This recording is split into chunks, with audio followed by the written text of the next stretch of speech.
नमस्कार दोस्तों, आज के इस वीडियो में आपको बताऊंगा शून्यंकों को ज्ञात करने के लिए क्लास 10th जो है मॉडल पेपर का सवाल है। ध्यान से समझना है। यदि आप इस सवाल को यूट्यूब पे सर्च मार रहे थे तो ध्यान से देखना है। कह द्विघात बहुपद 4x² प्लस 5√2x माइनस 3 के शून्यंकों को ज्ञात करें। शून्यंकों को ज्ञात करें मतलब x का मान निकालना है, x का वैल्यू ज्ञात करना है, ठीक ना। आप चाहे तो इसे गुणनखंड विधि से भी हल कर सकते हैं। यह नहीं दर्शाया है कि किस विधि से बनाना है, ठीक ना। तो आप चाहे तो द्विघात सूत्र के प्रयोग से भी तोड़ सकते हैं या आप चाहे तो गुणनखंड विधि से भी तोड़ सकते हैं। बस x का मान निकालना है, ठीक ना। तो ध्यान से आपको देखना है। तो देखिए, इसको हम यदि गुणनखंड करेंगे, पहले समीकरण लिख लेते हैं। 4x² प्लस 5√2x माइनस 3 इतना बराबर 0 भी लिख सकते हैं। तो इसको यदि हम गुणनखंड करेंगे तो गुणनखंड संभव नहीं है। क्यों? क्योंकि देखिए 4 तिया 12 माइनस 12 आ जाएगा और 5√2 को नहीं तोड़ पाएंगे। तो इसलिए हम सीधा x बराबर जो सूत्र होता है द्विघात सूत्र, x बराबर सूत्र होता है -b प्लस माइनस √d/2a, इस पर तोड़ेंगे, ठीक ना। क्योंकि हमें सिर्फ x का मान चाहिए, शून्यंकों को सिर्फ ज्ञात करना है, ठीक ना। ध्यान दीजिएगा। तो सबसे पहले देखिए, सूत्र पे बैठाने के लिए हमें सबसे पहले d निकालना होगा। d, ये जो सूत्र है, सूत्र में आया कि -b प्लस माइनस √d/2a, ये d मालूम करना होगा। d यानी कि विवेचक पहले निकालना होगा, ठीक ना। मॉडल पेपर का सवाल है, ध्यान दीजिएगा। तो देखिए x² का गुणांक जो होता है ये a होता है, ठीक है ना। x² का गुणांक जो भी है उसे a मानेंगे, a हो गया।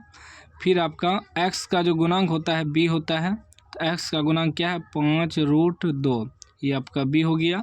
लास्ट में अचर पद जितना दिया है c हो जाएगा, -3 है तो 3। देखिए प्लस लिखते नहीं है, लेकिन माइनस यदि दिया रहे तो माइनस लिखना पड़ेगा। जैसे मान लीजिए हम सिर्फ प्लस 5√2 है, अगर -5√2 रहता तब -5√2 लिखते, ठीक ना। जैसे यहाँ -3 था तो माइनस लिखे, प्लस नहीं भी लिखते हैं चलेगा, ठीक ना। तो a बराबर x² का गुणांक, b बराबर x का गुणांक, c बराबर अचर पद। क्योंकि जब भी समीकरण होता है इस रूप में होता है, ax² plus bx plus c बराबर 0, इस रूप में होता है। इसीलिए x² का गुणांक जो है आपका a हो गया, x का गुणांक जो हो गया b हो गया, लास्ट में अचर पद c हो गया, ठीक ना। इतना तो समझिए। हम समझाने के लिए आपको थोड़ा विस्तार से बता रहे हैं, नहीं तो शॉर्टकट भी खींच सकते हैं, ठीक ना। अब हमें क्या निकालना है, विवेचक यानी कि d बराबर सूत्र होता है b² माइनस 4ac, ठीक है ना। तो b की जगह क्या है 5√2, इसका स्क्वायर है तो स्क्वायर डाल देंगे, -4 गुना a Guna c Guna a कितना है 4। ये 4 जो है इस सूत्र से है, b² माइनस 4ac सूत्र है, तो ये 4 सूत्र वाला आया। फिर a का मान 4 है, 4 लिख दिए, गुना c का मान कितना है -3। अब देखिए 5 का स्क्वायर, 5 गुना 5 25 गुना, ये गुना में है 5√2 का मतलब 5 गुना √2 है, और √2 का स्क्वायर क्या हो जाएगा, देखिए ध्यान दीजिएगा। √2 का स्क्वायर मतलब √2 गुना √2, तो 2√2 कितना हो जाएगा √4, 4 का वर्गमूल कितना निकलेगा 2। तो सीधा समझ लीजिए कि √2 गुना √2 करेंगे तो 2 आ जाएगा। कोई भी संख्या में अगर सेम से सेम गुना करेंगे, देखिए मान लीजिए √3 गुना √3 है, तो ये हो जाएगा, रूट हट जाएगा, सीधा 3 हो जाएगा, ठीक ना। रूट हट जाता है, सेम संख्या है रूट में तो रूट हट जाता है, ठीक ना। तो √2 का स्क्वायर रूट हट गया, 2 बच गया, ठीक है ना। गुना करके भी चेक कर लीजिएगा, √2 गुना √2 करेंगे तो रूट अंदर 4 आ जाएगा, 4 का वर्गमूल 2 आ जाएगा, ऐसे भी चेक कर सकते हैं, ठीक है ना। फिर माइनस सभी गुना में है तो माइनस प्लस हो जाएगा, सभी गुना में है ना, 4 गुना 4 गुना -3, तो माइनस गुना करेंगे तो प्लस आ जाएगा।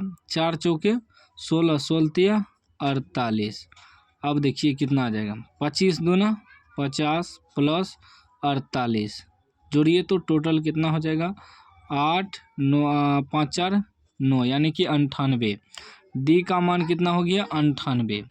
अब हम निकालेंगे द्विघात सूत्र से, लिखेंगे द्विघात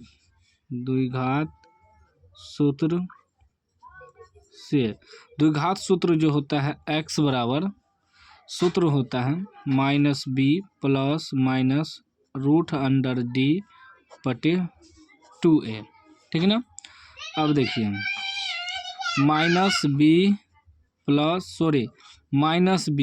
-b के स्थान पे कितना है, b के स्थान पे देखिए कितना है, b के स्थान पे है 5√2, 5√2 b है ना, -b के स्थान पे है 5√2, फिर प्लस माइनस √d के स्थान पे क्या है 98 बटे 2a ए के स्थान पे कितना है, a के स्थान पे 4 है तो 4 से गुना हो जाएगा। 2a का मतलब हुआ 2 गुना a का मान था 4 बैठा दिए। अब देखिए -5√2 प्लस माइनस √98 का वर्गमूल हमें निकालना है। 98 का वर्गमूल, 98 को कैसे लिख सकते हैं, तो तोड़ेंगे 98 को यदि हम तोड़ते हैं 2 से तोड़ेंगे, 4 दूनी 8, 1 या 9 दूनी 18, 7 7 49, यानी कि 7 गुना 7 गुना 2 आता है, तो 2 को 7 मिल के बाहर निकल जाएगा, रूट में 1 2 बच जाएगा, यानी कि 7√2। इसको क्या लिखेंगे, 7√2 98 को बटे 4 दूनी 8। देखिए अब यहाँ देखिए प्लस माइनस है, मतलब एक बार प्लस वाला लेंगे एक बार माइनस वाला, 2 भाग में बढ़ जाएगा। एक बार लेंगे माइनस वाला यानी कि ई -5√2, एक बार प्लस वाला लेंगे प्लस 7√2 बटे 8, ठीक। एक बार लेंगे माइनस वाला, ई -5√2 प्लस वाला ले लिए, अब ये माइनस वाला लेंगे -7√2 बटे 8, ठीक ना, क्योंकि x का मान 2 आता है जब भी गुणनखंड करते हैं तो। अब एगो इसको हल करिए, एक बार इधर इसको हल करिए, ये √2 दोनों जात मिल गया, तो 7 प्लस में है 5 माइनस है, 7 में से 5 घटेगा 2 बचेगा, और √2 दोनों जात मिल गया तो 2√2 बचेगा, ठीक है ना, बटे 8 कोमा। इसको देखिए माइनस प्लस चिन्ह माइनस का होता है, माइनस तो प्लस होगा लेकिन चिन्ह माइनस का होगा। अब ये √2 जात मिल गया तो ये 7 है, ये 5 है, 7 5 12√2 बटे 8, ठीक ना। अब कटाइए, 2 से कटाएंगे 4 बार में, और इसको कटाएंगे 4 से, 4 दूनी 8, 4 तिया 12, क्या बच गया 2 बच गया √2 बटे 4 कोमा ई -3√2 बटे 2। और भी कटेगा, इसको यदि हम कटाएंगे तो और कटेगा, ठीक ना। अगर और कटाना चाहते हैं तो देखिए कैसे, हम पूरा कटा रहे हैं आपको। √2 4 को हम लिख सकते हैं 2 गुना 2, ठीक ना। उसके बाद ये है -3√2, ये √2 को हम लिख सकते हैं, 2 को लिख सकते हैं √2 गुना √2, √2 गुना √2 करेंगे 2 आ जाएगा, एगो √2 कट जाएगा ऊपर नीचा। इसको भी हम कटा सकते हैं, ठीक ना, इसको भी हम कटाएंगे, जैसे कि √2 बटे एगो 2 लिख देंगे, एगो 2 को लिखेंगे √2 गुना √2 कोमा।